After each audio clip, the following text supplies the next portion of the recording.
दूसरा false assumption ये है कि इस दुनिया में इविल के होने का कोई गुड रीजन नहीं है, जबकि हमारे पास बाज रीजंस मौजूद हैं, हमारे पास बाज वजूहात मौजूद हैं। अगर इस दुनिया में इविल ना हो तो आप गुड को डिफाइन कैसे करेंगे? अगर जुल्म ना हो आप इंसाफ को समझेंगे कैसे? अगर तारीकी ना हो तो आप लाइट को समझेंगे कैसे? बहुत अच्छे। अभी और मुफ्ती साहब के अकॉर्डिंग गुड को समझने के लिए इविल का रियल दुनिया में एग्जिस्ट करना जरूरी है। यह बात सुनने में डीप लगती है, लेकिन ये एक बेसिक कैटेगरी मिस्टेक है। यहाँ आप कंसेप्चुअल अंडरस्टैंडिंग और ऑन्टोलॉजिकल एग्जिस्टेंस को मिक्स कर रहे हैं। किसी चीज़ को समझना और उसका रियल होना, ये दोनों एक ही चीज़ नहीं होती। एक सिंपल एग्जांपल लेते हैं। हम एक इमेजिनरी आइलैंड इमेजिन कर सकते हैं, उसका क्लाइमेट, जियोग्राफी, रूल्स, कल्चर, सब कुछ। हम उस आइलैंड के बारे में डिस्कस कर सकते हैं, हम उसे पूरी तरीके से समझ सकते हैं बिना उस आइलैंड के रियल वर्ल्ड में एग्जिस्ट किए।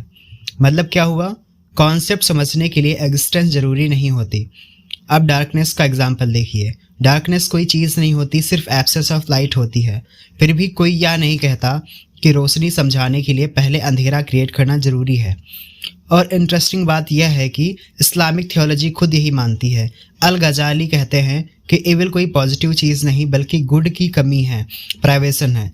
तो अगर इविल एक इंडिपेंडेंट थिंग ही नहीं है तो ये कहना कि इविल का रियल होना ज़रूरी है ताकि गुड समझाया जाए, एक कैटेगरी मिस्टेक बन जाता है। अगर अल्लाह ऑल नोइंग और ऑल पावरफुल है तो लॉजिकली पॉसिबल था एक ऐसी दुनिया बनाना जहां गुड फुली एग्जिस्ट करे, इविल का कॉन्सेप्ट समझा जा सके, लेकिन अननेसेसरी सफरिंग रियल ना हो। इसलिए सच यह है, गुड को समझाने के लिए या फिर समझने के लिए इविल का कॉन्सेप्ट चाहिए, इविल की एग्जिस्टेंस नहीं।